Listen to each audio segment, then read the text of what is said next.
Hey everybody, it's your old pal Todd, Dammit. Today brought to you by one of my favorite charities, People for Animals. Today, my very, very special guest is a guy I've known for 34 years, which is longer than you've been alive. Not you, but you. You. I've known this man for more than half my life, and we've been friends and musicians together. He's played with Shania Twain, Reba McEntire, Kelly Clarkson, and Tuque. Ladies and gentlemen, my very good friend, like a little brother, Cory, Churko.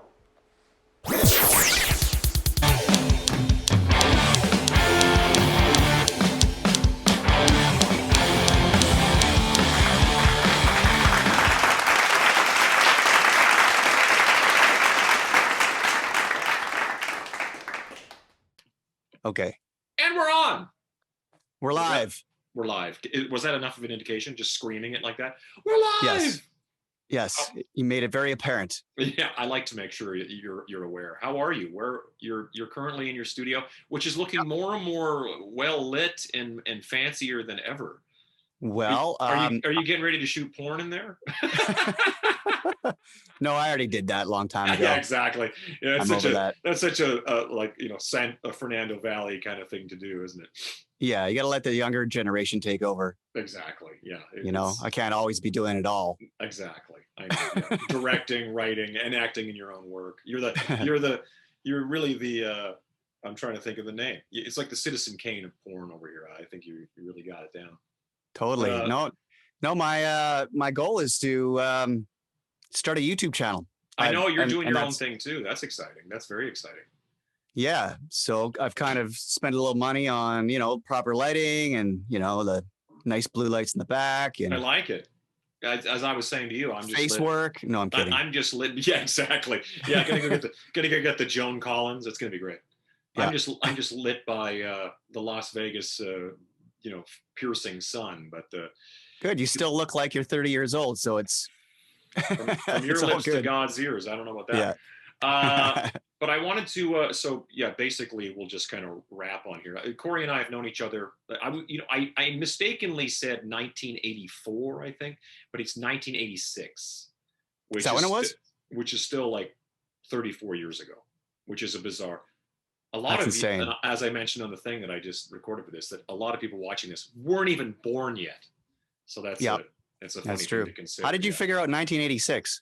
Because Jim Pertula, our lighting guy, pointed that out. Because I think I said 84, and he goes, no, because it was 80. Of course, he's much more together than I am. He's like, no, because it was 86, because we graduated in 85, and and I go, you're right, because we would have went out there the next year to Edmonton. So but that doesn't make sense because well, maybe you can correct this then, because I was kind of like, this is a bit embarrassing, but as we probably talked about before. You're going to tell the story, are you? Okay, great. I lost my virginity at 15, and you were at that party. Well, and we to be honest, were good friends at that point, so it had to have been at least maybe 6 months before that we actually met, or even a year. I guess it's so funny. It's not like you were on display losing your virginity. It was. And when you say it was at the same party, it wasn't like in the party. It was no. It wasn't like the reason the party was there. It wasn't like an Eyes Wide Shut Stanley Kubrick party. It was exactly. It was like a party in a hotel room. Yeah. So you were playing in the rock bar upstairs in this hotel, and I was playing in the country at the Kingsway in Edmonton, Alberta. Exactly. Yeah. Exactly. Massive hotel. Yeah. Multiple live rooms going on at the same time. We were in the basement in the country bar with my family band, and you were upstairs. And then after we both were done the gig, we went up and we just hung out in the hotel rooms and stuff. And there were people there and stuff. Yeah. Yeah. There were people there to lose your virginity to. Yeah. Oh man. Yeah. So are we done yet? Yeah, exactly. It's so funny because at the time, I don't think it was public knowledge. I think it was somehow just sort of filtered out that, oh, okay, it's just like, because you were young. You were 15. Yeah. I always thought you were 14, but I think I met you at 14, and I think you're right. I met you at 14 and then 15, but I think you were just sort of like, you just seemed like the rest of us. I'm only a few years older than you, a couple years older than you, so it's not like it was that weird. But your brother is more my age, and Yeah. So at the time, it was like, I remember seeing the family band. That was definitely the first time I saw the family band. That was like, you know what's another funny story about that is I remember going downstairs and it was a gargantuan club. It eventually was changed to a Rock Central Station, it was called, for anybody from Edmonton that remembers this. And we would play there as a rock band. But I remember like never seeing line dancing in my life and having no concept of what that was. And just watching people kind of get up from random parts. It didn't seem like, because it's so organized that you're like, how is this a thing? But because they didn't go on together, they just sort of, people just sort of started to kind of show up from parts of the bar. And then all of a sudden started line dancing like one of those, like those mob dance things, you know, where everybody's dancing. I'm like, how is this a thing? Flash mob. Yeah, 100%. I was like, how are these rehearsed like this? How is this? Yeah. And I remember we were all just sort of like sitting there like gobsmacked, like, how is this a thing? And it was like so surreal. And then like, you know, within like a couple months, it was sort of like line dancing was a fad within the country community. I was like, oh, okay, that's what that was. I was they would have line dancing lessons in every single club we played at. And, you know, we'd be setting up our equipment during the day and there'd be line dancing lessons going on. And before you get there every night, you know, you would be tuning your guitar and they'd be like practicing their synchronized moves on the dance floor in front of you. And, like 10 years yeah, before that's Achy Breaky exactly Heart. what Achy Breaky sort of started. I think that was the first line dance. Oh, really? So that was back, I'm trying to think what year Achy Breaky Heart was. I don't even remember. That's okay, Google, what year was Achy Breaky Heart released? The release date of Achy Breaky Heart was May 19th, 1992. There you go. 92. That was far before 92 though, when I saw it. Yeah, that doesn't make sense at all. I think that Achy Breaky Heart was sort of like later on, but maybe it was definitely the 80s. Yeah, it would have been the 80s for sure. It reminded Google, me. You're wrong. well, I don't know. Maybe she might be right about Achy Breaky Your Heart, but I just think maybe Achy Breaky Your Heart was sort of a carryover of something that was already kind of like underground happening. I don't know. It's kind of reminds me of the 70s, you know, like the disco thing in the 70s, although we were too young to be in clubs. There were people like, you know, adults are taking lessons and then, you know, stuff would break out on the dance floor. You watch the videos and it's just true, yeah. Everybody's in polyester doing the same moves and you're like, what world are we living in here? It's like, well, we were literally kind of like, I didn't know there was going to be a dance show attached to the Churko family band tonight, but here it is. Yeah. But yeah, to be fair, well, we can get back into that because I want to start with the most important question when it comes down to this kind of stuff, and it'll probably kill at least 2 hours. Which is the more upsetting film, The Last Jedi or say?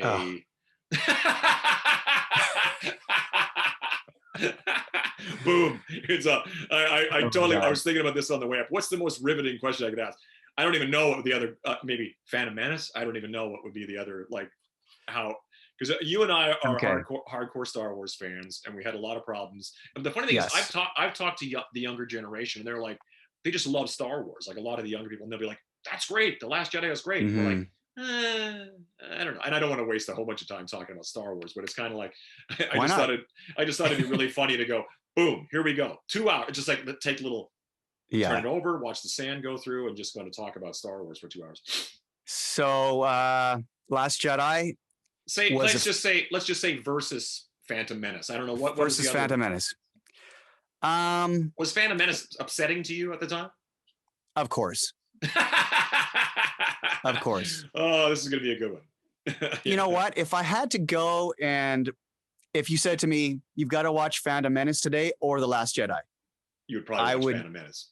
No, I would pick The Last Jedi. Oh, you would? Okay. Because I think it was a beautifully shot movie. It certainly looks really great. Yeah. I think Phantom Menace, George Lucas's vision of having a all CGI sort of approach, failed. Early days. Because the whole movies, all those prequels look very flat. They do. There's no dimension and depth of field, and even though they tried, and I think CG is best used as a last resort. If you can do anything without CG, you should do it. It's really interesting you say that, because we just watched American Werewolf in London last night. Okay. And the practical effects in that are really great. I mean, they're somewhat dated now because it's 81. Right. And it's like, but I was thinking to myself, obviously with CGI added to the effect of him changing into a werewolf was like, but it was pretty mind-blowing for what it was, especially at the time in the context of who we were in 1981. It was like, whoa, but you're kind of right, because what is it about, say, Avatar and that James Cameron stuff, of which, I mean, so much is advanced in CGI. You have a background in CGI. This is what's actually kind of interesting. Yeah. So I do. So the fact that, like, I haven't watched Avatar in a million years, but I assume the new ones that are coming will be that much better, and that much better than all the other CGI that's out right now, because that's what Cameron does. It's just boom, takes it up a notch. But you're right; those three prequels are a bit. It's almost like everything else. It's like Last Jedi to me is kind of like you say. There's great scenes in it. That fight scene with Rey and all that whole thing with the red stormtrooper dudes. That was so awesome. In some ways, some of those kind of scenes make it, well, that was worth it. That was worth my $12 or whatever. Right. But there's so many things that you carry out of there going like, ugh. Like, you just wish you could have been in the editing room going like, does Princess Leia, or General Leia, need to be Mary Poppins in space and all that kind of flying? Oh my God. That whole thing was upsetting. And we saw it together. That set the tone for that movie when I first saw it. Yeah, the earliest. And I literally, when she was flying through space, kind of like a frozen Superman, I burst out laughing in the theater. Oh no. And I couldn't control my laughter for that whole scene. I was like, there was tears coming out of my eyes, and that set the feeling for the rest of the movie. And I just couldn't get past that. And then I just started going down a really dark place. A dark Star Wars place. You're just watching your entire childhood just dissolve. Like, not my Star Wars. Not my Star Wars. # not my Star Wars. Yeah, it's a funny thing, because again, I think the argument could be made that The Force Awakens is too much like A New Hope or Episode 4. There's elements about it that are kind of parallel, but I wasn't mad at A New Hope. And I think because it was such a build up to it and so much time had passed, and you're like, yeah, sure, this is great, I'm excited. But it does feel like I was even watching American Werewolf last night. I was saying to my wife, I go, it's so funny that they try and redo these movies, or they try and even, like, say the four like Universal monsters, Dracula, Frankenstein, Werewolf or Wolfman, Mummy, those kind of things. They always try and reboot them, but and there's varying success in there, but it's kind of like the source material is so strong. It doesn't matter what franchise you've decided. Indiana Jones is a perfect example. You go in, you're like, you're already winning. You've already got millions of people excited to go and see this. It's like, how do you just manage to? I mean, this is the Monday morning quarterback thing every time, where you're kind of like, how could they do this? I could direct this film. Of course I couldn't, but you're always like, really? Like, there's so many elements about The Last Jedi where you're like, just tweak this, tweak that. Could have been at least better. You know what I mean? Mm-hmm. But it's also a case of like having guys like Jon Favreau come in and make The Mandalorian, who kind of seem to get it a lot more, get the whole thing more. You know what I mean? Totally. Yeah. The Mandalorian is one part of the franchise that seems to really get it. Yeah. And I'm excited for the next season for sure. I think it's one of those things that you and I have talked about before, where it's kind of like, let's not weigh so heavily on. There you go, you're Boba Fett there. Yeah. Yep. Perfect. Yeah. He's in skateboard form right there. I don't know if you know that, but that's. Yeah, nice. Oh wow, Oh wow, yeah, okay. It was a gift, but I didn't have the heart to take it out of the box. It's like boxed like the old school action figures, right? With the same there it is, the artwork. So I just kind of like, I didn't have the heart to take it out, so I just hung it up. No, you got to leave it in there. Oh, by the way, I don't skateboard, so there's probably that. Which you use it as a bread cutter, or, a cutting board. This isn't a cutting board, Todd. Oh, I didn't know what it was. The nerdiest guy in the world.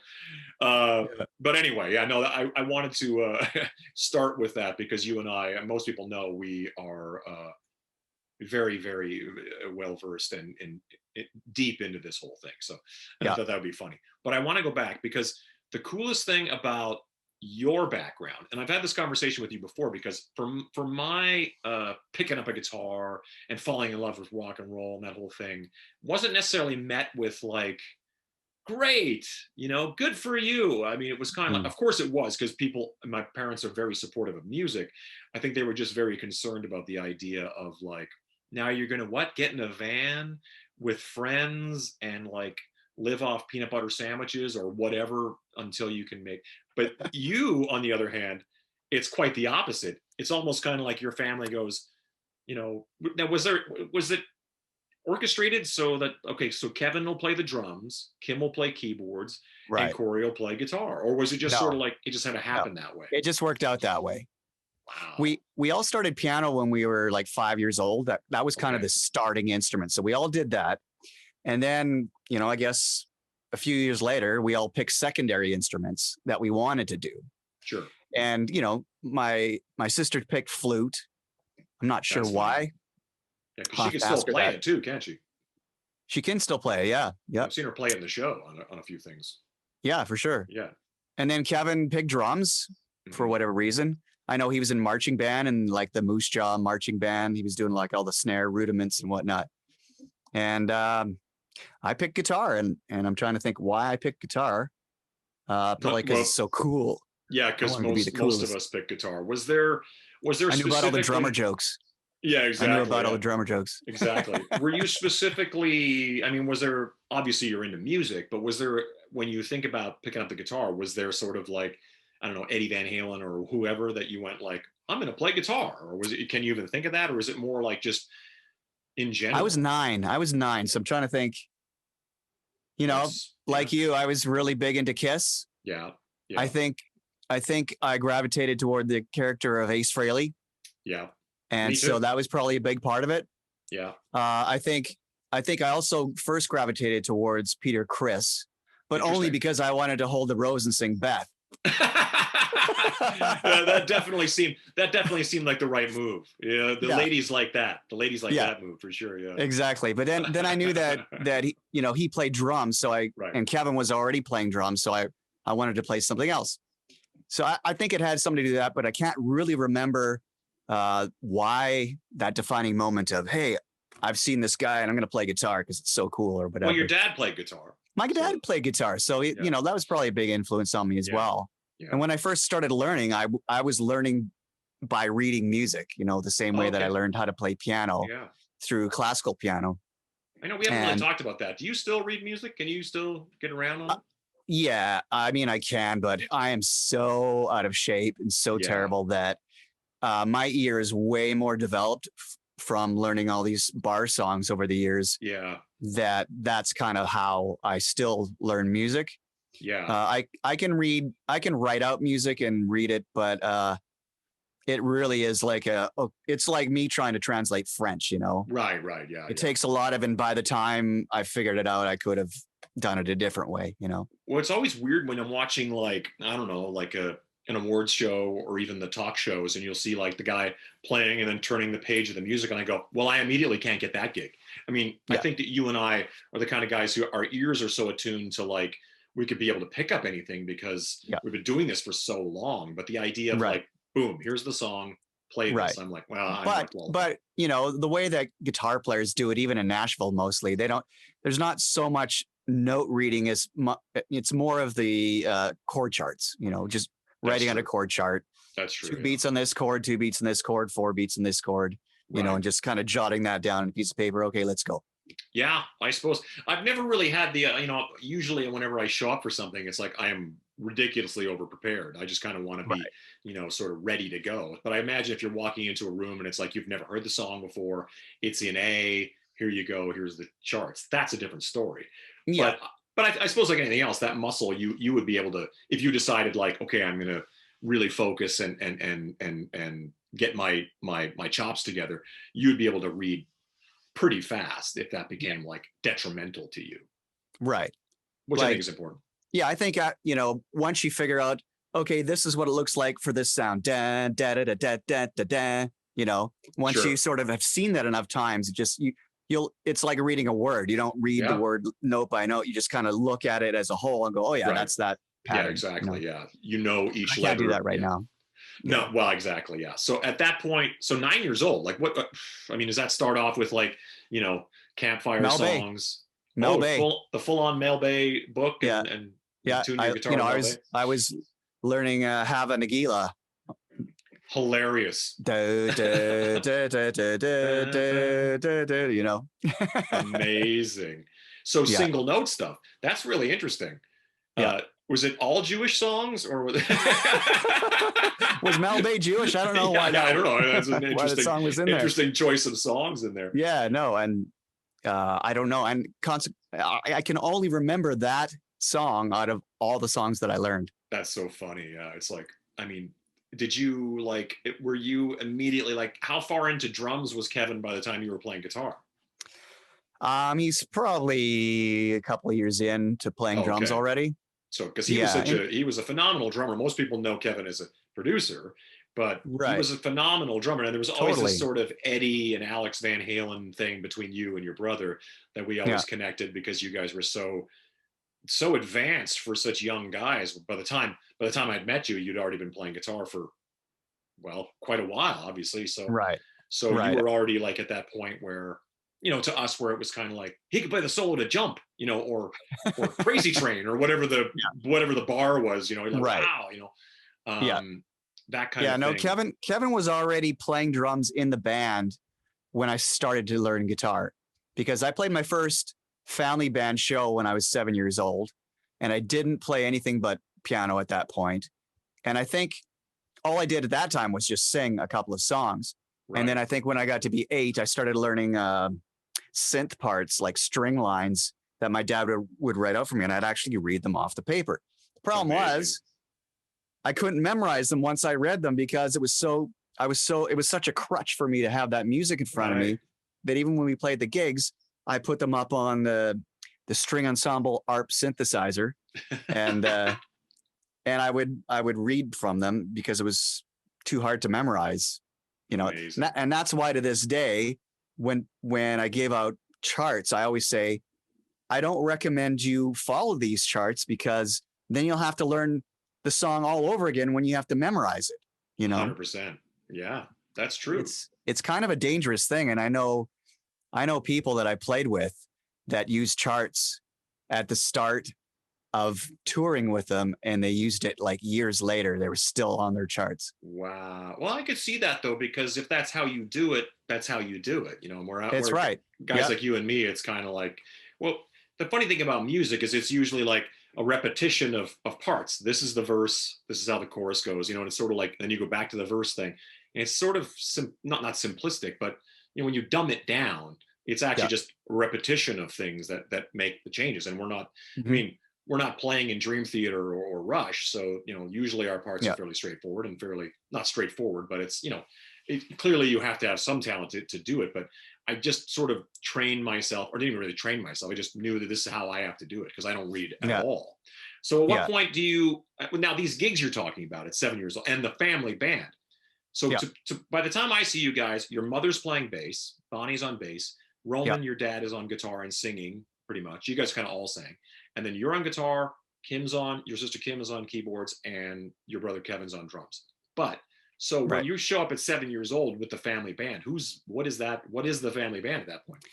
Well, my first gig was your dad had a band with some other dudes at one point or something like that? Yes, exactly. So, and that's probably, thinking back now, that's probably why I wanted to play guitar, because I would watch them rehearse all the time.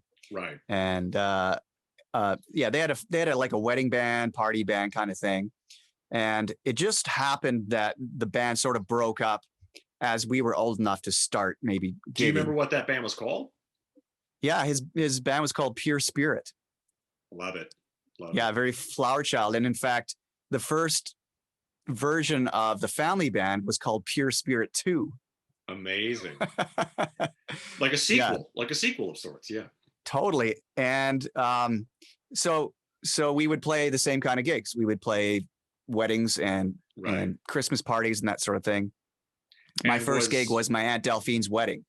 So it was and so we played a lot of accordion polkas and stuff like that. My dad played accordion as well. Wow. So we were doing like, Anne Murray and King of the Road by what's that guy's name? Roger Miller. Yeah. We would do songs like that, and then we'd break out some of the current top 40 stuff of the day. A lot of Eddie Rabbitt. In fact, my first the rainy nights and all those kind of songs. We played that song. We played Driving My Life Away. Sure. And my very first guitar solo ever was Step by Step by Eddie Rabbitt. Do you remember that song? Wow, vaguely. Yeah, wow. Don't you know, step by step, doing her love. That was my part. Like a single line kind of. Single line thing, and it just kept repeating at the end. Don't you know? Oh, right. And this is all. I had a guitar, but I didn't have a guitar amp. Oh, okay. So, but my mom had a second input on her bass amp. Amazing. So I would plug into that. Just straight clean sounding through. Totally. No distortion, no sustain at all. And my mom said that she would always like flinch every time that solo was coming up, because inevitably I'd play it completely wrong. Right. Like I'd be two frets up from where I'm supposed to be, or I'd play a whole step instead of a half step, and and it was she didn't like that too much, and so that's hilarious. I remember those days when you'd go and rehearse. I always said that back in the day you'd jam, and then you would practice, and then you would rehearse. Like, so you would get together to jam with somebody, and you'd literally be two guys or sometimes three guys plugged into the exact same amplifier, or sometimes a microphone plugged into the amplifier the guy's playing guitar out of. Just a mess, like just horrible racket. But so like, okay, well that's really funny because it's so funny to see you. But how old were you when you were playing the guitar solo for Eddie Rabbitt songs? Well, it would have been probably 10 then. Okay. If I started learning at 9, maybe even 6 months later, I was doing that. Yeah. But then I'd put the guitar down and I'd still play some synth stuff during the night, and I'd play tambourine. Actually, when I first started and I was only singing, I'd play tambourine the rest of the night. And then at 12 or 1 o'clock in the morning, I'd get so tired that I'd go behind the amps and just sleep. And they do the rest of the night without me. And that's how and I got paid the same amount. Yeah, exactly. The funniest thing about it is of course it became part of your life when that just was like, from as far back as you can remember, it's just like there's just music everywhere, and you're on gigs, and of course they're not touring at this point. This is all like local in Moose Jaw. Local stuff, man. We got to point out Moose Jaw, Saskatchewan, because I haven't said anything Moose Jaw. That. I grew up in Lanigan, Saskatchewan, which is north of you by a few hours, and you were down in Moose Jaw, Saskatchewan. Yeah. There was such a healthy live music scene back in those days in Moose Jaw. Funny? Yeah. You would go into the local music store, and in behind the counter was on a couple of big, huge pieces of bristle board in small print, all the names of the bands and the phone numbers of the leader, so you could book them. Wow. And of course we were on that list as well. Amazing. So everybody DJs were not a thing in those days. So everybody that had a function had a band. Totally. It was amazing. Yeah. Well, that's how we started too. All high school dances. That's how we played high school dances. I know you guys played, whatever. Like you guys could play apparently like weddings, bar mitzvahs, whatever they had. So, and then like, at what point do your parents decide, we could take this on the road. We could be the Partridge Family or the Osmonds or something like that, or the Jacksons, and just take this thing and go out of town? Because you guys, by the time we would cross paths, it wasn't like you guys were just like going out for weekends and playing gigs. You were going out and living on the road, essentially. How old were you when you guys started actually like, when we're going to go do this? I was 12. Okay. I was in grade 7, actually the second half of grade 7. That's 7th grade for all you Americans. 7th grade for you Americans. They pulled me out of school, and I did the rest of my schooling right until 12th grade or grade 12 on the road. Right. So, crazy. So I remember that very vividly, and it actually brought a little bit of tears too, because that meant I couldn't play hockey anymore because we were going on the road. I remember that. Yeah. Yeah. And I remember, and why it caused tears was because Kevin was on a traveling team, like an actual like team that would go around to different cities or towns. Okay. Yeah. He got to play for 1 extra year, and I didn't. So I didn't think that was fair at all. That's not fair. I think you should bring that up at the next family meeting. Totally. Again, 30 years later. So the fascinating thing to me is just the idea, because I would imagine you have no way of knowing how different your trajectory would be if you said, say, even your brother and you decided, we're going to put a band together with some friends of, the same age, and, work up songs you guys want to play, or start writing your own material. It became like, no, you're 12 years old and you're going to play to people at least twice your age in a lot of cases, and you're going to live in hotel rooms, and to take into account there's 2 smaller Churko brothers as well underneath the family band, right? So you're all going on the road, and are you eating in the family, eating in the restaurant in the hotel like we used to do all the time? Yeah, but we weren't getting paid that much. I mean, so we had to cut corners where we could. And and my mom actually making like a big thing of, like, we all had our own rooms in the hotel or whatever band house we were in. And then she'd make this big pot of chili, and we would all go to her room and eat. And then we'd just go back to our rooms and stuff. Yeah, because that was kind of what it looked like. A band house would really help because there'd be a kitchen. Yeah, exactly. But we had some kind of a plug-in crock pot thing that she would pull out in the, wherever she was. And then we'd eat out. What's that? I have to admire the sheer gypsydom of just deciding, like, we're going to do this. Let's just, hop in it. Was there a van, a bus? What were you guys traveling? We had a van to start with, a white van. And then that, as we got more gear, I guess when we went on the road, we needed PA and all that stuff, better PA. Yeah. Back then we traveled with a PA system. Everybody had their own PA system. Yeah. So we had a van that pulled a trailer. Yeah. And then that turned into a big cube van when we got like the big double Martin bass bin sort of PA system. Sure. And then that turned into a cube van pulling a trailer. So we had a lot of production towards the end, and we did it. I think we talked about this before. We did it all ourselves. We had did all the lights ourselves. We had a fog machine. We were trying to mimic what all the rock bands were doing in all the bars. Yeah. But we wanted to get paid, because all the rock bands basically did it for next to nothing, because they had such a big overhead with all these other people that they needed to hire on. That's true. Drivers and follow spot operators and sound man. And we just did it all from the stage. But looking back on it, I hated it at the time, because I was like, we want to be professional. We got to have a light man and a follow spot guy and stuff. But I mean, it afforded us the ability to buy a lot more stuff. I was never, I always had really good gear and big rack in the 80s. And we also learned how to, do sound. And that's a lot of work Kevin and I cut our teeth on, studio chops, where we learn about EQs and ringing out a room, finding those frequencies that would feed back, and, hearing it and going, oh, yeah, that's Tuque, and bringing it down, Yeah. But you guys also got really adept at like your home recordings, because you guys were already writing songs too. Like you guys were making demos at home of very elaborate productions and stuff like that. So it was no joke that you guys you kind of figured it out probably from a live sound standpoint, but you were able to connect that to, I guess, a 4-track, 8-track. What were you guys recording on back then? Yeah, well, in the early days, it was my dad's stereo cassette deck.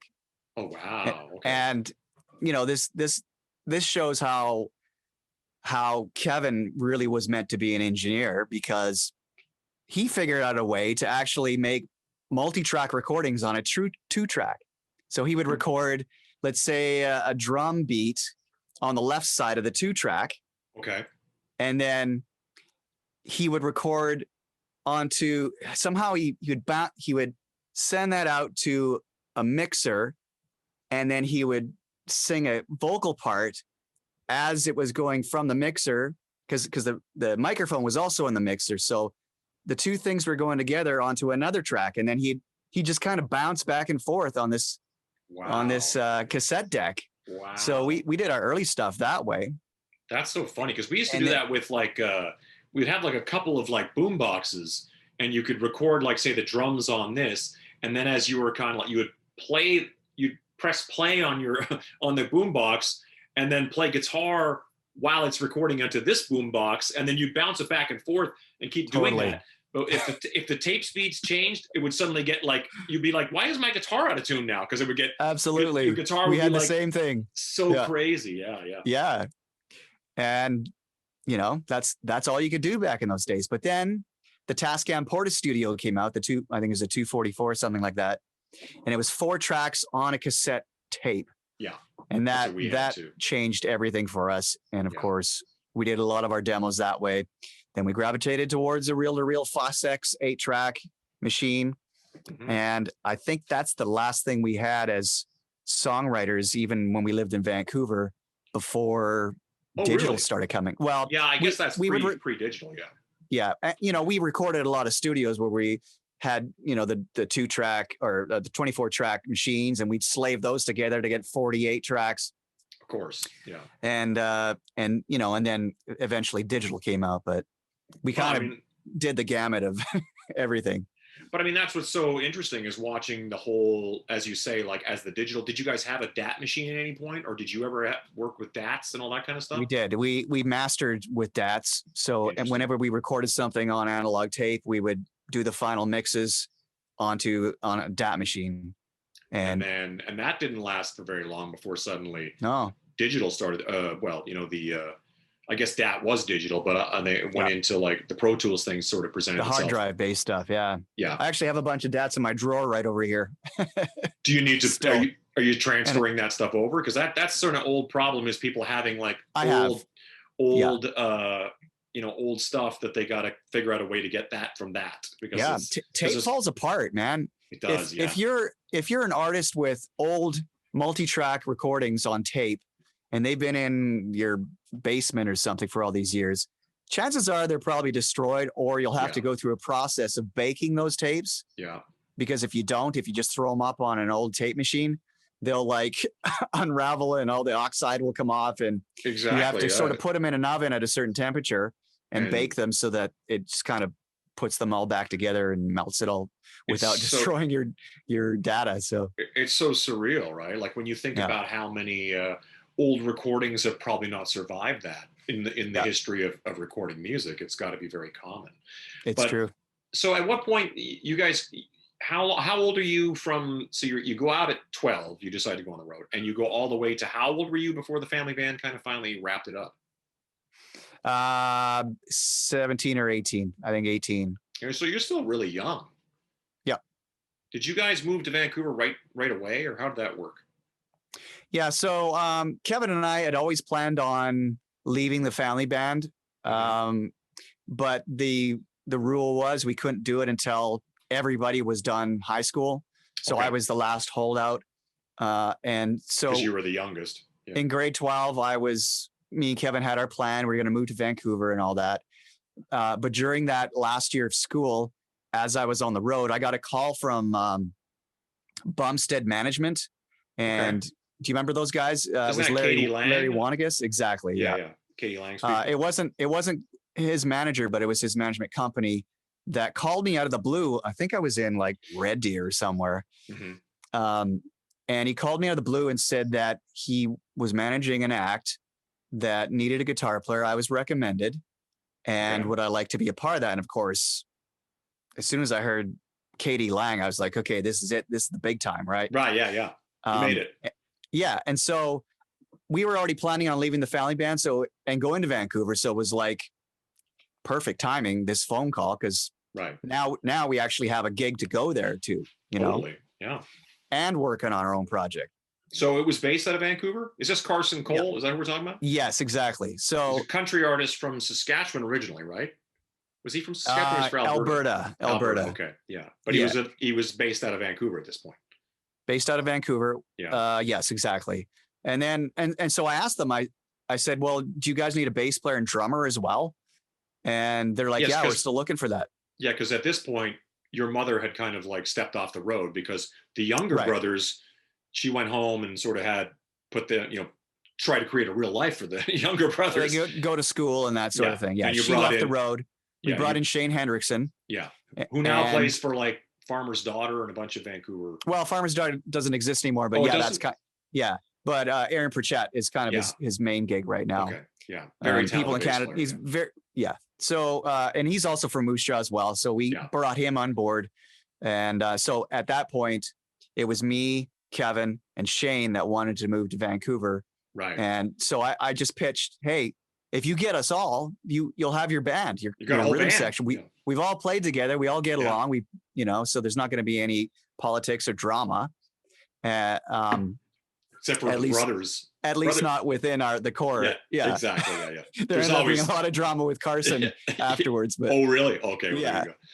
I can only imagine. But anyway, we moved to Vancouver and everything worked out perfectly. We went on tour with Carson, and after a few years of struggle, basically we were playing for less money with Carson than we were with the family band. Interesting. And but it was an investment of sorts. So you were kind of like thinking that's what we thought. It's a major. We were writing songs with Carson and all this stuff. And we thought, okay, we're actually going to be a part of this. It's going to be Carson on the bill, but we are going to be like writing songs with him and this is going to be awesome. But there was a lot of differences of opinion, that we found out later. Yeah. And so it didn't work out, and we were not making that much money. So we decided, if we're going to starve, we might as well starve for ourselves. And that's when we left Carson and started the Explorers. And so somewhere around this point is because you and myself and you guys, I'd lost track of you guys because I went to Vancouver and we'd kind of crossed paths. Age of Electric had started and all that kind of stuff. And we would cross paths. And then eventually you were in a different thing and we were in a different thing. And I ended up in Vancouver with the Age of Electric guys. And we were sitting on English Bay. I've told this story 1,000 times, but it's such a funny story that how we continue to cross each other's paths. Because this has happened a few times where we've lost track of each other for just a couple of years. When you've known somebody as long as you and I have known each other, it's funny how that'll happen. But we're on English Bay, the beach down in downtown Vancouver, and there's some guy playing fiddle way over there, just shredding away, Devil Went Down to Georgia and all that kind of stuff. And my ex, my baby mama, she goes, "Is that Cory Churko?" And I go, "Cory Churko doesn't play fiddle." I go, they'd be like saying, "Is Cory Churko the pilot of our plane?" I was like, "No, he's not a pilot," And it was sort of like, and then later on, she went down to closer to where you were to get something and came back and was like, "That's Cory Churko." I go, "What?" Yeah. What? I haven't seen him in like maybe a year or maybe 2 years. I don't know how long it was. And he wasn't playing fiddle. He was the guitar player. He was the young guy that played Jump and Crazy Train and all those solos that we were like, wow. Because you were one of those guys that was really young playing that stuff when, we knew everybody 10 years older than us was like the shredder guitar player. That's why you always had that reputation of being the really advanced guitar player. And then I'm like, what? And then we kind of connected there and was like, yeah, dude, I'm living here. And I'm like, oh my God. And so we kind of reconnected and had a whole chapter in Vancouver where we were like fairly inseparable with our families and whatnot. And I was just like, again, it was another one of those things where I was like, so then Cory decides he's going to, just pick up the fiddle and he's like a pro at playing the fiddle. I was like, wow, I had no idea. Because that would be like me deciding to do that, which would be a terrible idea. But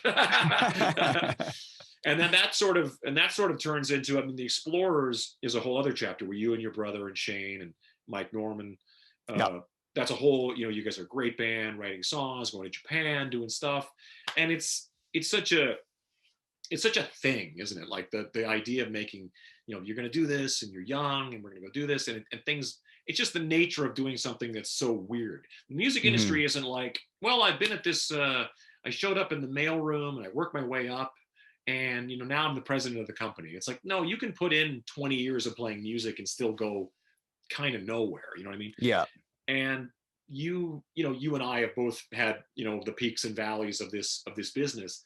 And I know that you put your heart and soul in something like the Explorers. You're writing, you're recording, you're out there, you're doing your thing. You're probably, this management company wants to talk to you. This record label wants to talk to you. And it's all kind of like very close, very going to happen. So it must have been fairly heartbreaking when it's, regardless of it being sort of inevitable, it's still got to be hard when it's kind of like, this isn't working. Let's not do this anymore. How many years were the Explorers doing that? Got to be at least a few. Yeah. Yeah. Probably like 4 or 5 years, maybe 4 years. Okay. That's even longer than I thought, but yeah.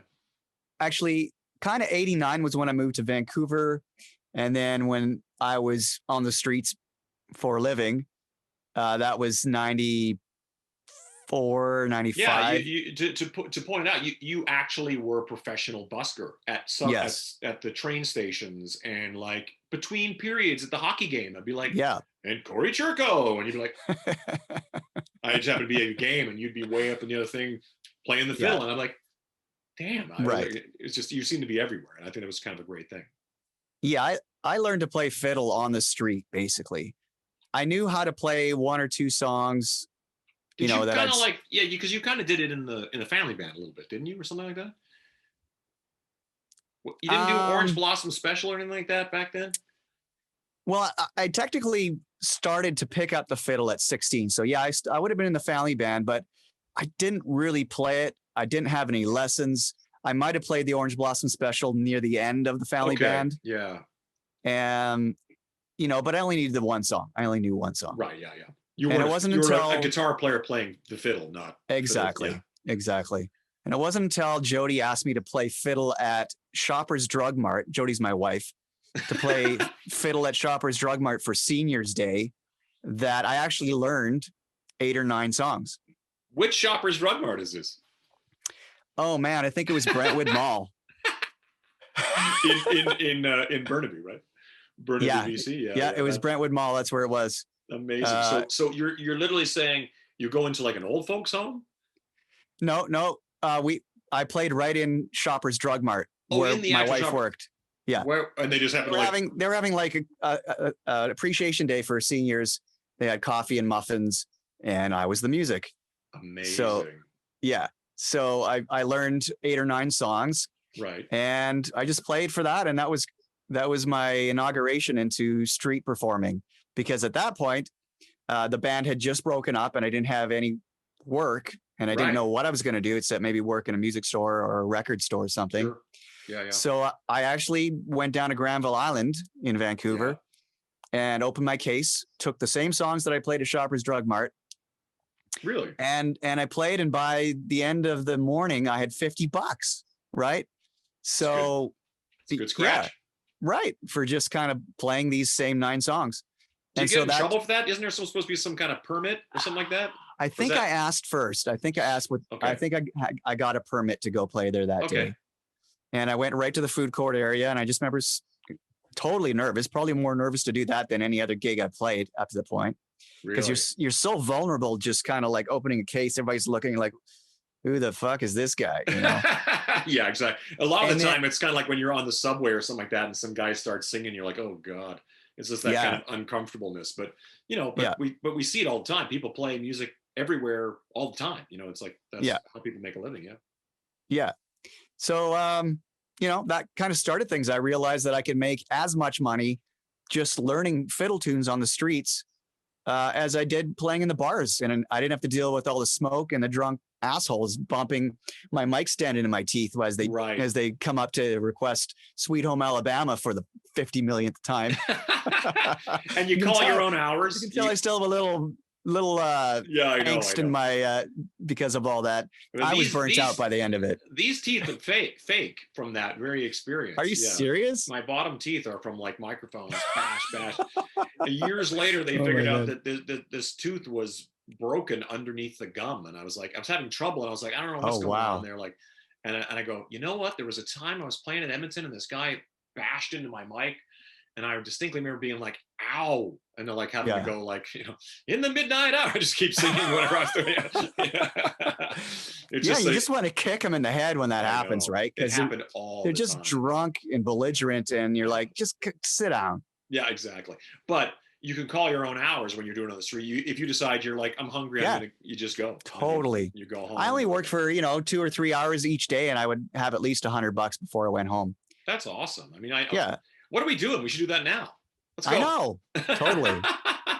We might have to with this whole COVID thing. Well, exactly. Yeah, that might be the size of our audiences now, or just people on the street staying 6 feet apart and it could be worse. And tossing coins at us. Yeah, exactly. Tossing loonies at us. Yeah. Which hurts, by the way. So, and around this time, the other thing that that I always kind of think about is that you got into computer animation and you actually got a job at a fairly prominent place doing computer animation. This is like 90, mid 90s perhaps that you got the yeah. the job? So as I was playing on the street, I was also going full time to community college kind of thing. Well, it wasn't a community college. It was like a digital film school. And I was taking their animation course. They also had a whole like audio course in the same school. Oh, wow. And looking back, I guess I should have been taking that course, but maybe I guess I didn't need it. Yeah. You could have been teaching it probably. Yeah. So I was playing on the streets and then going to school during the day. And that's kind of how I put myself through school. And right out of school, when I graduated, I started working at a place called Mainframe, and they were doing, I don't know if you remember the animated show Reboot. I do, actually. Yeah. I remember. And there was another show called Beast Wars or Beasties. Yeah. So Beast Wars was the syndicated name around the world, but in Canada, they didn't want to have wars associated with kids. Sure. So they called it Beasties in Canada.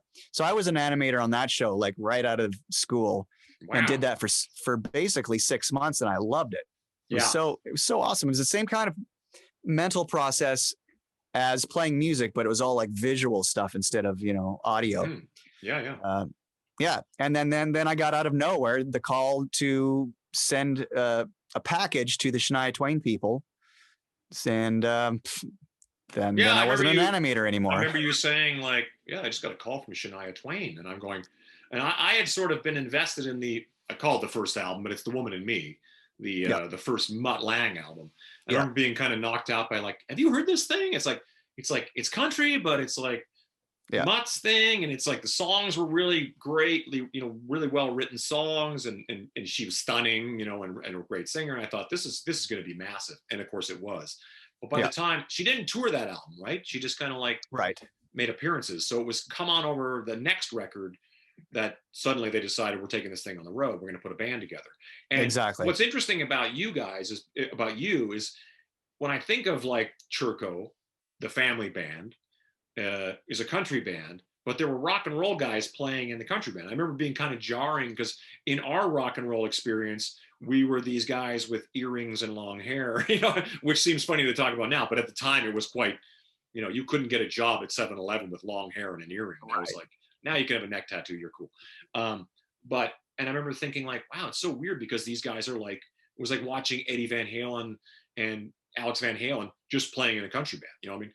Yeah. And then I fast forward all these years later to what would become Shania Twain and all these other bands where that sort of hybrid of pop and rock and country, obviously, and which still prevails to this day. To be honest, it's like even more so into things like pop and hip hop and things like that start to show themselves. But so when she started hiring musicians, she wasn't necessarily looking for, just the straight up Nashville country dudes. Yeah. She went Australia, Canada. Yeah. She had people coming from all over the planet going to play in her band. And that must have been, so one day, and what's so funny about it is you decide, I'm going to be an animator. I get to go home at night, play fiddle once in a while on the street. Maybe I'll put a weekend band together someday. I don't know. And you're thinking like, I got a wife, I got a dog, great place, just kind of chill. And then boom, it's like, nope, you're going to go around the world 100 times in a tour bus and an airplane. And just like, then all of a sudden I'm like, hey, don't forget Cory's on the Tonight Show tonight with, with Jay Leno. We're like, what? Somebody we know is going to be on like these things, it's like, it was so cool to witness from the distance that we witnessed it at. So how jarring was that? I mean, in a lot of ways, it must have been super normal in its own weird way. Yeah. Well, my head was spinning because literally I got the call and I sent a package. I remember going and taking an 8x10 that very day and doing a one-off like by the next day. Oh, you're saying you literally went and like smiled. Yeah, I took my fiddle. I bought a new shirt and I went to a photographer that did all the rock. Victor Dezo did all the rock bands in Vancouver. Right. And I just picked, we did a bunch of shots and I picked the best one. I said, print me one of these. I'll come and get it tomorrow. And I put it in my package with my CD that I would sell on the street. Right. So the Orange Blossom Special, Devil Went Down to Georgia. Sure. So it's me playing 2 backing tracks that I made on this keyboard. Right. It's terrible. Still. But that's all I had. Yeah. And so I put that together and I sent it away, went back to work. Like a week or 2 weeks later, they called back and they said, Mutt and Shania would like to get you out to New York to play on the David Letterman show. Right. And that's what it was. That's basically your audition. So I literally went from, working in a cubicle on my animation stuff to Times Square. They put me up at the DoubleTree in Times Square. Yeah. And I'd never been in New York before. And my head was just like spinning, like, what is going on? And how did I get here? So you didn't rehearse? Was it there was 1 day of rehearsal. Okay. The day before. Okay. So I flew there, went to rehearsal. Next day we played David Letterman. And then the day after that, we did an early Good Morning America performance. Right. And then they just sent me home. Everybody went home. The tour manager said, don't quit your day job. We're just going to, Shania's going to look at all the bands and all the people that she's had over the years and make a touring band out of all those people, the top candidates from all that stuff. Yeah. Did anybody else from that David Letterman and appearance carry on? Yes. Brent Barkus, the guitar player, did. Okay. Andy Sishan, the bass player, the Australian bass player, who plays with Billy Joel now. Yeah. He was there, and also Alison Cornell. Yeah. She made it. Alison actually had done all the promo stuff, that the TV performances and any like festivals sort of stuff before she actually had a band.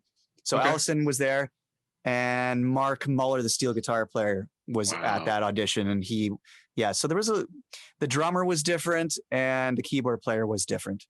And this is like, else. And the other guitar player was different as well. So this is like 20 years ago. What year was that? It was December 97. Oh, wow. Okay. So crazy. Okay. So that's insane. So how quickly after you do that, you go home, you think, well, whatever, I go back to work. About another 2 weeks, I got a call from the same tour manager. He said, Shania and Mutt have made their short list and you're on it. And we'd love to get you out to New York to do some rehearsals for the tour. Were they based out of New York at that time? Yeah. Upstate New York. So sorry, not New York City, but Lake Placid area. Okay. Yeah. Yeah. Great. In fact, I had to fly into Montreal to then get taxied down to where they lived. Interesting. And once again, he said, don't quit your day job. This isn't a for sure thing. It's like considered a probation period. And what will be, will be. Well, at that point, I had to tell the guys I was working for, I asked them for a leave of absence, basically. And they said no, because we're such a high tech company with the computer graphics that is just our policy. We don't give leaves of absence, we just, we terminate your employment. Oh, okay. So I took a gamble that it would all work out, thinking that maybe I could get in later if it didn't get back there. And we rehearsed for literally 3 months before the first tour. Yeah. Wow. It was like we never thought we'd see a gig. And nobody we would go to this, we call it the compound because it felt like we were locked there. There was snow and there wasn't anything around. It was like out in the wilderness. Interesting. And but we had footballs and frisbees throwing, but nobody wanted to do that stuff because we were all afraid we'd sprain or break a finger.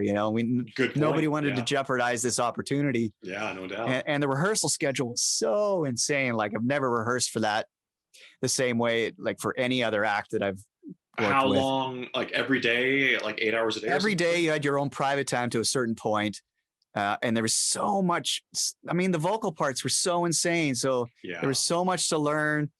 And I was playing so many different instruments, and I had to figure out all the gear that I needed and to have, when they took you on, was that sort of the part of the thing, or did they figure out that you can play mandolin? And because I just told them as we went along, like, there's no fiddle in this song, but I can play mandolin. Okay, great. I can play the guitar. Leftover guitar parts. Okay, great. Yeah. It's interesting to consider because you were originally brought in as a fiddle player, and you now when I go see the show, you're actually the guitar player. 20 years later. So I've worn a lot of different hats. I mean, back in those days, I was doing the string part in From This Moment On. Do do do do do do do do do do do do do do do. You know that stuff. Wow. Yeah. Yes, that's so crazy. I think I probably played everybody's part over the years. I bet you have. Yeah. You even played bass a bit on the last I even played tour. bass. Yeah. It's so funny. Yeah. So but it keeps it fresh, right? It does keep it fresh. When you play the same songs for like 20 some years, you play a different part of that it's nice song. to switch it up every once in a while. Exactly. Yeah. So the interesting thing for you is that, like, I mean, there's a whole arc that goes on here, but we're literally talking about a 20-year arc where you're still a part of the organization. And you're not only still a part of it, you're the only one from those early days who's still there, which is fascinating. Right. Yeah. I can't even imagine how, because so much has changed as far as upstate New York, Switzerland. Like you even brought your brother into the he worked with Mutt Lange for years on your sort of recommendation. Yeah, that's true. Shania came to me at a certain point and asked if I would like to go and work with Mutt as his programmer. Right. And I really hadn't done any Pro Tools work at the time. I was, of course, excited, but I didn't want to get with him and keep him waiting or make things or not do things correctly. Right. Right. Of course. Yeah. So I said, I don't really know how to do that stuff that well at this point, but my brother has been doing it for years. Yeah. And he's your guy. And so they flew him out to meet with Mutt, and he basically got along very well and moved his whole family over there and lived there for like 2 years during the Up record. He basically did all the recording and programming for the Up record. Wow. Right from the songwriting days to putting down the tracks. Yeah. That's funny. And you'd already been a part of the organization for years by this point, were you? Right. Yeah. That's so fascinating to me. And the whole thing is really fascinating because from all that turns into, how does Kelly Clarkson come into this conversation? I probably do know a lot of this stuff, but I'm kind of like, I've been able to watch you juggle these two major acts for a while. Was kind of really fascinating. Let's bridge that for a second. Yeah. So when Kevin got that gig, it was between records. So I still wasn't working. I wasn't touring. Right. So I said to Shania, why don't you bring both of us over and I'll learn the ropes from Kevin and we can tag team and do double the work. Okay. So they agreed to that. I was going to say, that sounds like one of the biggest scans, hey, twice your work. Two Churkos. Yay. I know, we were totally, and they agreed to it. So I went over and Kevin would give me stuff to do and I would start like learning how to time vocals. And we were doing Britney Spears at the time and some Celine Dion, the chorus, other stuff that Mutt had been working on. And I was cutting my teeth learning Pro Tools, doing that stuff. Crazy. But then I'd have to go back and forth. I forget why. I think probably for gig reasons or whatever. And then, okay. Now, to be clear, that you went to Switzerland to do this. That's right. Yeah. So you were living in Los Angeles at this point, which is a whole other thing. You'd moved from Vancouver during the Shania experience to Los Angeles. Now you dragged the wife and the dog, I assume, over to Switzerland. And, so Jody stayed back. And the reason I went back was because I got my green card to live in the States. So you have to go live in the States once you get your green card. You have to stay in country for like 6 months or something like that. Exactly. So I went back to Vancouver. We packed up our stuff, moved down to LA. And that's when I started working in the studio with Mike Shipley. So I'd already had that little bit of Pro Tools on the job training, so to speak. Yeah. And then I went to LA, called up Mike Shipley, who of course was the mix engineer and all that Def Leppard stuff. Yeah. And really everything that Mutt did back in those days, so Mike Shipley was there for. Of connections when you're like, I work for Mutt. Exactly. Yeah. Well, I had met Mike at a Shania gig in the dressing room. So he gave me his phone number. He said, if you're ever in LA, give me a call. So I did. Right. And when I got there, I called him up. I said, hey, Mike, I just moved to LA. If you need anybody to do Pro Tools for you, let me know. And he said, well, I have, I don't really need anybody right now, Right. but I'll call you if I do. Well, 2 hours went by after talking to him, and he called back. He said, hey, actually, can you be here in like 30 minutes? Wow. That's really funny. And that started like a whole 2-year thing with Mike Shipley working every single day locked out at Record One Studios, the same studio that now I think Dr. Dre owns. Oh, okay. Because Wow. at the time he was working in Studio B, and I think we were in Studio A. Wow. And yeah. That's so funny. Wow. Yeah. So then I got a lot of studio. And then at the end of that, Mutt asked us to come over, me and Mike to come over and mix the Shania Up record. Okay. And we did that for 3 months. And literally that finished and I was back into musician mode again. So now I was back on tour on the Up tour. So was there ever a discussion about, like, it was just always assumed you were always going to be part of the band? It was never sort of like a, you know, it was just kind of like you were always, I guess because you were part of the organization, it just became like, yeah, Cory plays the fiddle and the guitar and all that stuff. I think I felt like the musician part of me was the main job. Sure. And that I was just filling time with the studio stuff. Yeah. And I think Mike knew that. Yeah. And so when it was time to go back to work, I just went back to work, you know, and he just got another guy to replace me and went on with his business. And I went back on the road.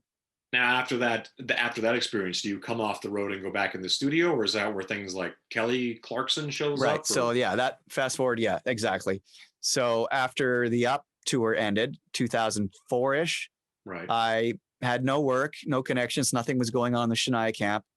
And I was in LA and I'd bought a house and I had all these house payments and I just started panicking. Like I need to find work because all my savings are going down really quick. Yeah. And I didn't really know anybody outside of the Shania world. And I'm now in LA and I really don't know anybody here. Yeah. Other than Mike, but he was already still doing his thing. Mm-hmm. So what did I do? I went, I wrote out a resume, old school resume. Like you're going to go try and get the night manager spot at 7-Eleven? Just get a job. I thought about going back in animation. I actually applied at EA Sports or whatever, you know? Yeah. Yep. And I sent out resumes to everyone. And I sent one to Line 6, which of course is now owned by Yamaha, but Line 6 made these guitar modeling apps. Yeah. And I sort of struck up a relationship with the personnel guy, or forget what his role was at Line 6, but anyway, he said I wasn't qualified for the jobs that were available.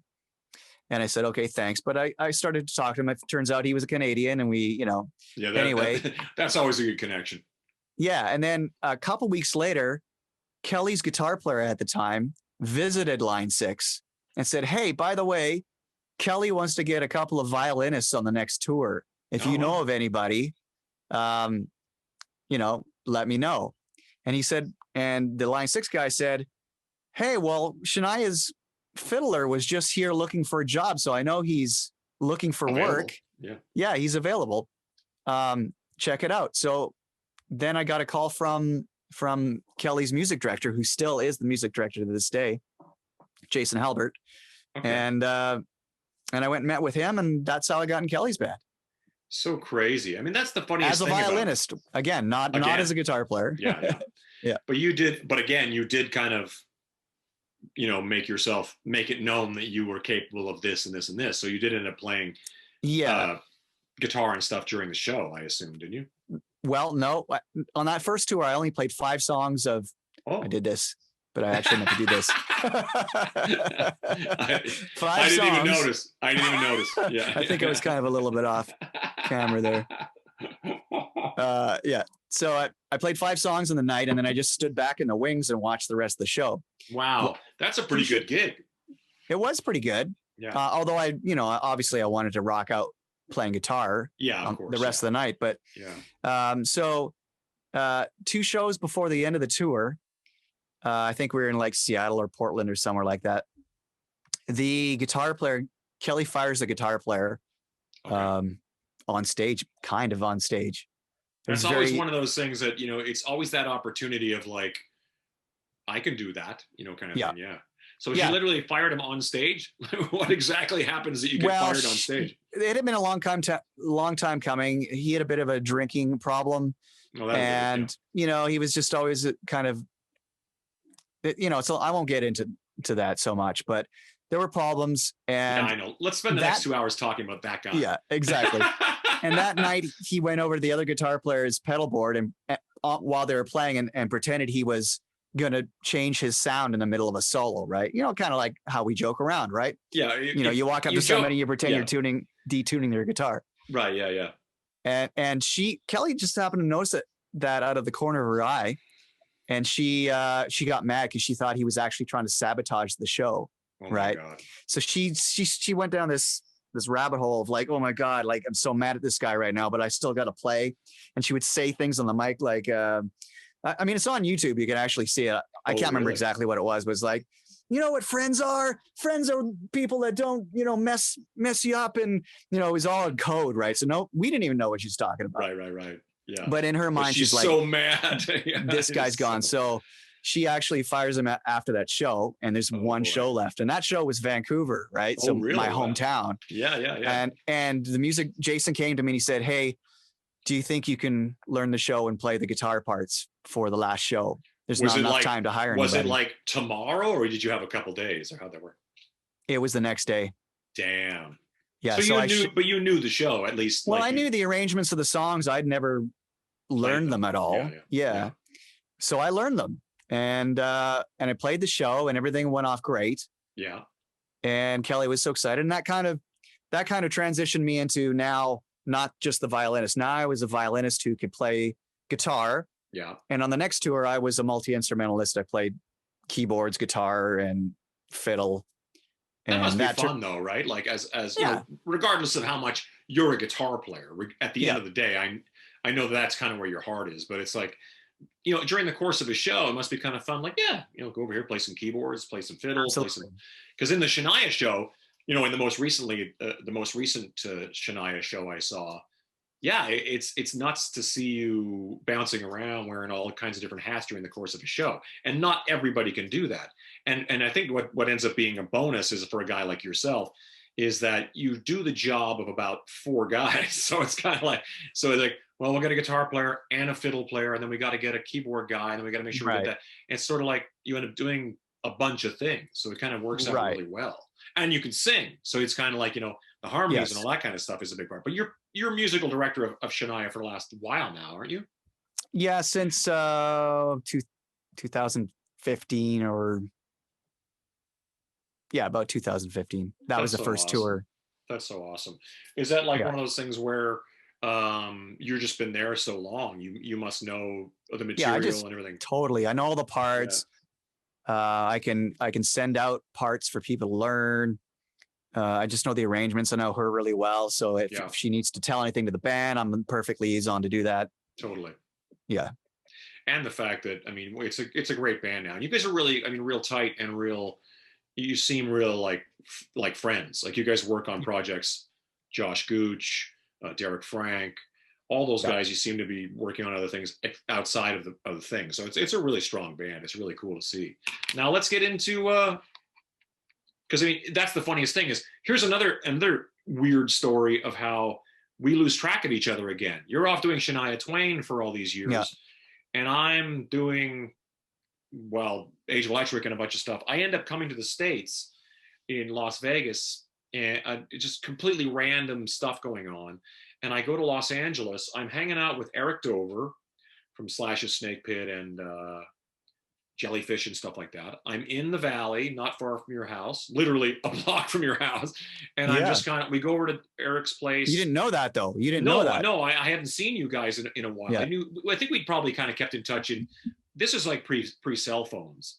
So I think, or maybe by this point, I think we're into cell phones, but it's still not the way it is now with a constant texting, LOL. Right. It's kind of more like it's more like in the days where a phone call would be the normal way to talk to somebody. So I just randomly, I'm in the Valley, I'm at Eric's house. I think we're just picking something up to go and do either a gig or a recording. I can't remember what we were doing. And I'm just standing there outside of his house, and I hear Todd Kerns, and I turn around, and it's your wife Jody walking your dog Karma, who I knew from Vancouver as well. Yeah.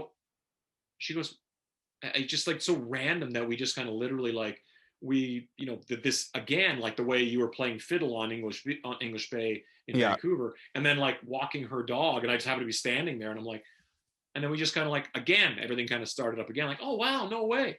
And I think Kevin, I don't think Kevin was probably living in Vancouver, in Las Vegas yet by that point, but probably, I can't remember, but it was all sort of like happened at once. It was like all reconnecting, and then in a weird way, it just sort of turned into, hey, we're doing these charity gigs in Canada, and we, come play with us, and we're going to do all Canadian music. And that sort of snowballs into Tuque, which this entire thing we're doing right now is just a giant commercial for Tuque. Yes. It's just to sell CDs and t-shirts, really. I mean, exactly. But no, but it is a fascinating, because I mean, the other thing too is that one of the all-time funniest things I think is I've had English friends say, there's no one more English than an Englishman not living in England. And it's true. Like, you go over to your English friend's house, he's got he's got the license plate, he's got the flag and the Union Jack in the house, and you're like, okay, yeah, we get it. The picture of the Queen, you're like, it's like, So the same thing happens with my Canadian friends. They go over to Canadian friends' houses here, and it's like April Wine's playing, and it's like, and you're like, no, I get it. You're Canadian. I understand. It's like but with us, it's sort of like this constant sort of like a connection that we can't have with anybody else because of what we grew up on. You and I specifically, very regional to the actual province where we grew up in. Fitz is like a few hours away. Shane is a few hours away on the other side. And it's sort of this bizarre connection that happens, that the music we grew up on is such a big part of us. I mean, it's interesting to in a lot of ways, I feel like for yourself, sometimes that Canadian music is more of an influence than almost anything else. You know what I mean? Like, I feel like in myself, I feel like I actually kind of feel pretty balanced as far as English rock and American rock and Canadian. Like, I kind of feel like it's all pretty balanced, but I feel like, not in a judgments way, but I think you sometimes, I feel like, are more connected to Canadian rock than you'll ever be connected to anything else. Totally. Which I think is an awesome thing. Yeah, I'll listen back to solos that I've done on certain projects, and then in working on a lot of this Tuque stuff, it'll hit me, oh my God, I totally ripped off this Canadian thing here, and I didn't know where it was from at the time. It was just, it's in your DNA. It's burnt in, because your mind is just forming back in those days. And we heard that Canadian music is as much or more than the American and British stuff. Yeah. So it's just, it's just who we are, isn't it? It is. And I always say, it seems kind of like if you were from Finland or Sweden or Australia, it's like you would just, they would know music that we don't know. It was just like, I was over there in Finland one time playing with Michael Monroe from Hanoi Rocks, and they were talking about this other band. And I go, who the hell's that? Oh, they're huge over here. And you go, okay, well, that's just the way it is. So in Canada, it's, we very much support our music. We have laws that have to play X amount of Canadian music on the radio. And it's a huge part of who we are. Mm-hmm. And what started off as kind of like, because you are so, the thing I think you and I have in common is we're not the kind of guys that spend a lot of time talking about stuff. I mean, we do in that way, but we don't usually sort of go like, yeah, we should do this thing. It's usually like, what's funny to me is it's like, I remember specifically driving around Los Angeles, Hollywood with you, and we were playing a band from Regina, Saskatchewan, where we grew up, called the Queen City Kids, in the car.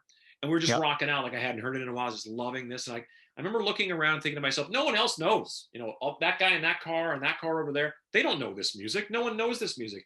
And I thought it's such a bizarre thing that how could they would love this because it's so great. And we thought, well, what if we recorded these songs? Wouldn't that be cool to do versions of these and kind of get them out there?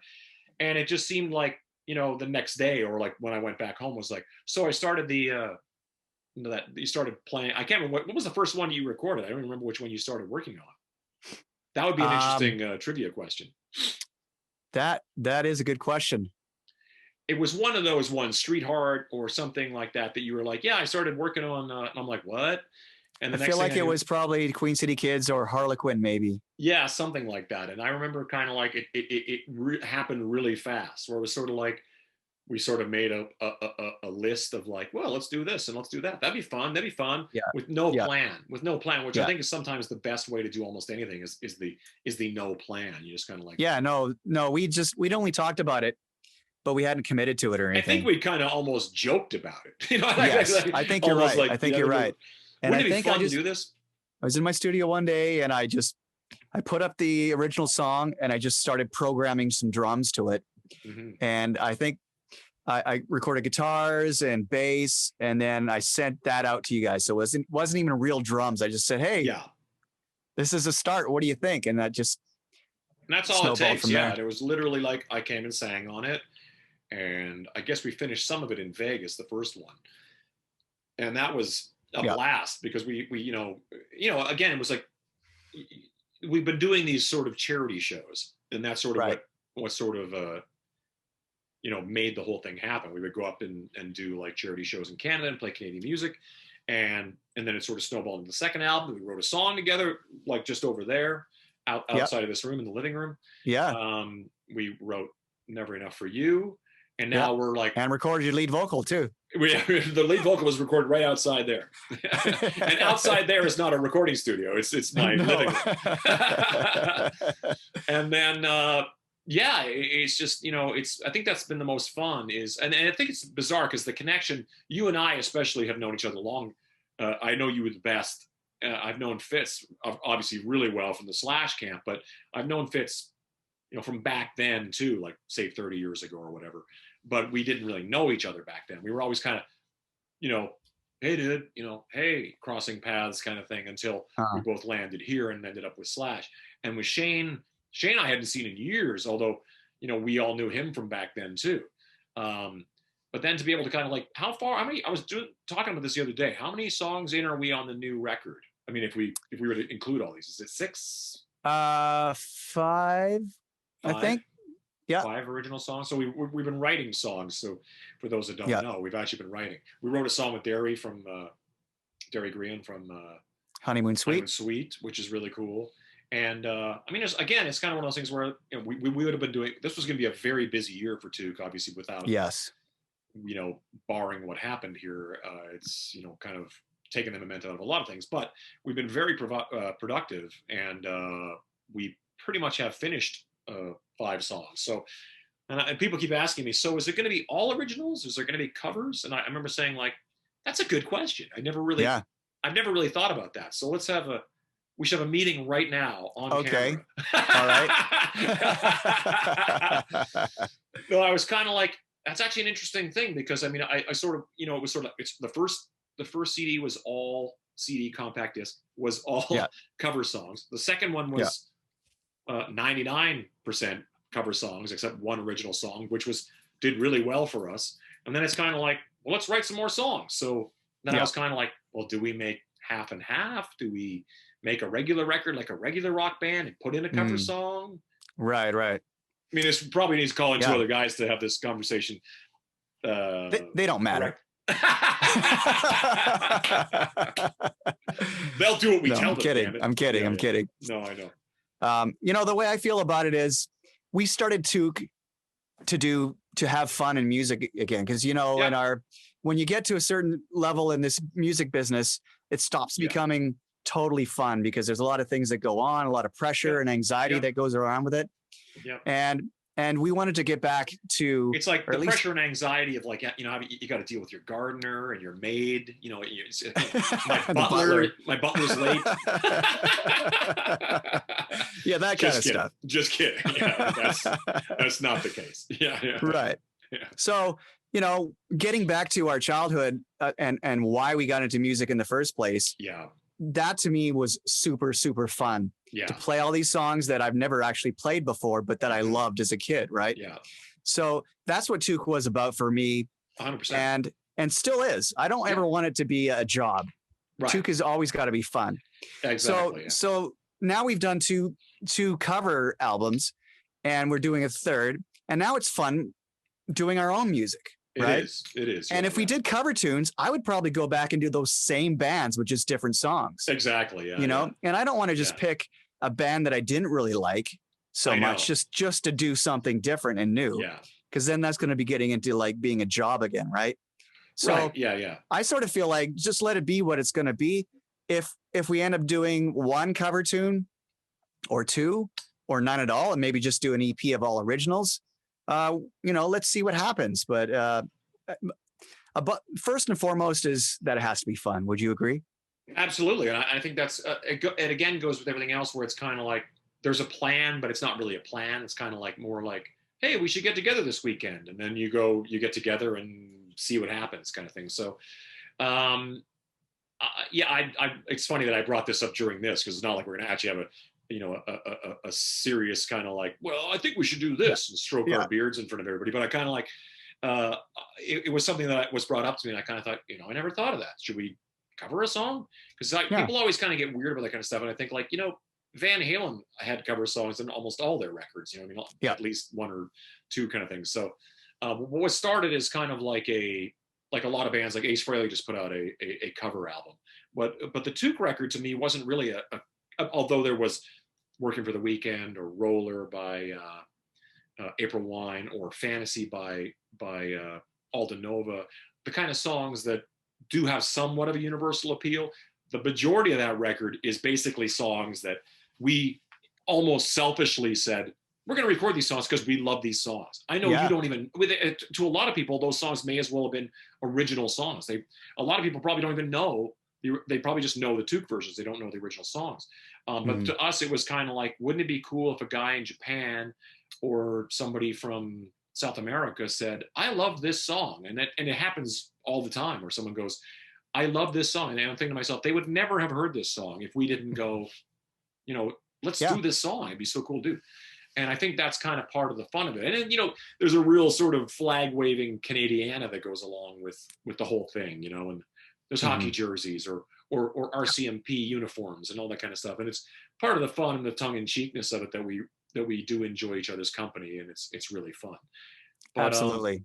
So in reality, the future. The whole I was just going to say the whole Canadian thing, like you said, we're Canadians living abroad, so we get a little sentimental about Canadian things, and so you never hear about RCMP down here. You don't hear about KTEL Records, or Shreddies as a breakfast cereal. It's like with Chris Jericho. It's like he always wants to talk about the Canadian cartoons that we grew up on, or the TV shows, and things like that.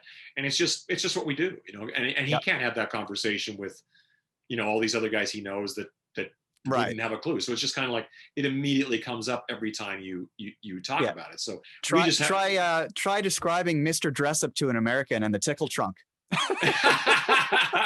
That sounds illegal. It sounds scandalous. Totally. But Mr. Dress Up is essentially the Canadian Mr. Rogers, essentially, was what he was. Exactly. The Tickle Trunk just contained all of his costumes and things. A children's show with the Tickle Trunk. With a Tickle Trunk, which sounds troubling. It sounds problematic in 2020. Yeah. But there were puppets and stuff. It was a whole thing. It's all the things that that worked back then. But I think it's part of the fun. And I think that either way, what I'm trying to elicit here is the idea of like looking forward, as you always try to close these things with, what do you have coming next? When I know exactly what you have coming next, which is actually kind of the interesting thing, is you just worked on music for the Bill and Ted film that just came out. You and Josh, and Derek, all from Shania's band. Shane Gallus on drums from Tuque. And you did a song, or the whole musical section at the end of the movie is you guys. So that's really exciting, and new doors are opening. While the entire industry collapses, you guys are out making music for movies, which I think is really, really awesome. Yeah, and I couldn't have come at a better time, because can't play live, so got to figure something else out, right? Well, that's why we've been killing our time doing, recording Tuque stuff and recording and working on other projects and whatever else. So Yep. I think it's really exciting. And there's also other things that may or may not present themselves within the film and television thing as well. So I'm really excited to see that happen. I'm mostly excited about what it means for me, selfishly. By that I mean, I think I have your phone number somewhere. Exactly. Yeah. Just if you need me to send that over, I'll send you my LinkedIn link. We'll figure it out. But do people actually use LinkedIn? I don't know. I always get LinkedIn. I was on it at one time, and I still get emails that I there's no way to get to unsubscribe. It's that like, stuff always gets sent to me, like so and so's LinkedIn. Like, I don't know what this is. I was kind of like, I know. Move on. But basically, moving forward is hopefully TV and film work. We definitely are working towards whether it's an EP or an album. We'll see how that all plays out. Yes, exactly. It's the interesting thing about this particular period, because it's like, is there a hurry to release music when we can't really perform live? I don't know. But, as watching this all kind of come together, we'll see how the live thing happens. And there's actually been some things discussed as far as Tuque. A lot of things got pushed back till next year, and maybe some streaming stuff. We'll see what happens. But either way, we're pushing forward. We got a lot of plans and a lot of things going on. So I'm excited. I'm excited. Hopefully I'll be out there again real soon. I mean, that's the funny thing, is we've been doing so many things. Initially, we're doing everything like this, like literally like you and I, okay, here's a thing, playing parts and bouncing them back and forth off each other. And then I started making trips to Los Angeles and going to the studio and actually like recording with you was it just makes it a lot more real. It's such a surreal thing, because it is awesome that we can create remotely, but it is always better for the human aspect of it, Yes. Like Rick Springfield, human touch. He said it. The great we prophet. all need human touch. Exactly. We all need the great prophet, Rick Springfield. Yeah, that's a great song. I love that song. I love Rick Springfield, man. Yeah, he's great. He's a legend. And he's like, also a big Star Wars guy. He's got like an original Boba Fett action figure, like whatever it's worth. He's got a massive collection, and he's 71 or 70 or something like that, and he looks better than I do. So fuck that guy. Just kidding. Fuck that guy. All right. Well, I've wasted enough of your time, sir. Thank you so much for hanging out. And let's anytime. Like I say, I'm hoping to get out there sooner than later. So we'll probably cook up something else. Let's make some more magic. I can't wait. Thanks for having me on the show. It's been fun. Yeah, absolutely. Say hi to the wife. Say hi to the dogs. Well, oh wait, you have a new cat. We have a new cat, dude. Like literally, she was like kind of on our. This is. I don't know how interesting this is to everybody, but she was like literally like on our.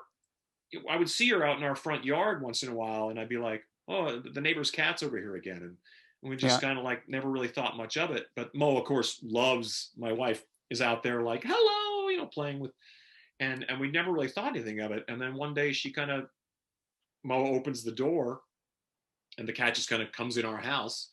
And we kind of like, oh, you play with the cat because it's somebody's cat, just wandered over to our house.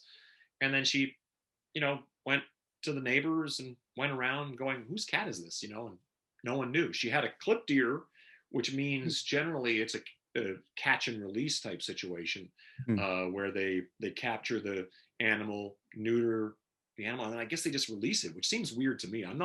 I work with a great company out of Nashville, People for Animals, and we raise money for them all the time that do this kind of thing. It's basically there's so many stray animals that you want to neuter them so that they're not even more unwanted animals out there. So long story short, she wanders into our house. We actually kind of found her a place to live, but it turns out that she's got some needs and some things and some stuff that we got to kind of watch out for. So it made sense that she shouldn't be in a house with other animals right now. So again, so we thought, well, let's just hold on to her until we figure out the next thing. And we just thought, because a lot of it, because this as well, because you travel for a living, but you've always managed to make it work with pets. And for me, it was always kind of like, I don't know if it just doesn't work because I'm always traveling, except for like the last almost 7 months now. And then it was kind of like, one day we just kind of looked at each other and we said, like in the last couple of days, we looked at each other and said, well, we could make this work. It's a cat, or even if it was a dog or, a Komodo dragon, whatever it was, we would just say, hey, maybe we can make it work. It's just, you just get a cat box, the litter box, and you just make it work. And if we have to travel, we'll have to figure that out too. It's like, so it's something where, we just, The weird thing about it is you know this more than me, is what what a great addition to your life a pet is. Something I haven't had a pet in over 10 years because I did not deal well with the pets moving on. It was really heartbreaking for me. So totally. It's just such a hard thing to deal with. And but she's 9 months old. She came into our house, like literally walked in the front door. So it's kind of like, well, I wasn't looking for a pet, but we have a What's pet. her name? Love. Ah, which is hello, love. Hello, love. You all right, love? So yeah, it's been awesome. We're really excited to have her. It's been really fun. It's one of those things. I literally feel like it's enriched our life. Who knew? Congratulations. Except everybody knows that. I just kind of had my head in the sand for 10 years. That's but awesome. Anyway, it was really great seeing you. Please say hi to the family. Love you. I will. Love you too, brother. Okay, man. Talk soon. Bye. Bye-bye.